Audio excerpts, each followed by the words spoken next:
development of mathematical theory.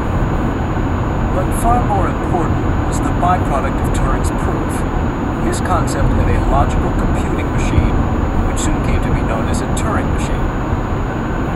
It is possible to invent a single machine which can be used to compute any computable sequence, he declared. Such a machine would be able to read the instructions of any other machine and carry out whatever task that machine could do. In essence, it embodied the dream of Charles Babbage and Ada Lovelace for a completely general-purpose universal machine. A different and less beautiful solution to the Entscheidungs problem, with the clunkier name Untyped Lambda Calculus, had been published earlier that year by Alonzo Church, a mathematician at Princeton. Turing's professor, Max Newman, decided that it would be useful for Turing to go there to study under Church. In his letter of recommendation, Newman described Turing's enormous potential. He also added a more personal appeal based on Turing's personality. He has been working without any supervision or criticism from anyone, Newman wrote. This makes it all the more important that he should come into contact as soon as possible with the leading workers on this line, so that he should not develop into a confirmed solitary.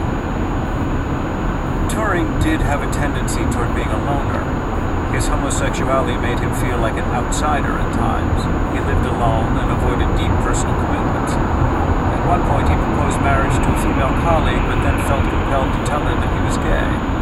She was unfazed and still willing to get married, but he believed it would be a sham and decided not to proceed.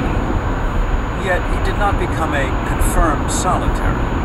He learned to work as part of a team with collaborators, which was key to allowing his abstract theories to be reflected in real and tangible inventions.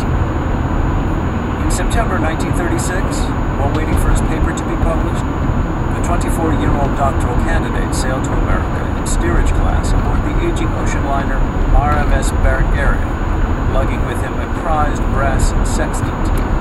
His office at Princeton was in the mathematics department, which also then housed the Institute for Advanced Study, where Einstein, Gödel, and von Neumann held court.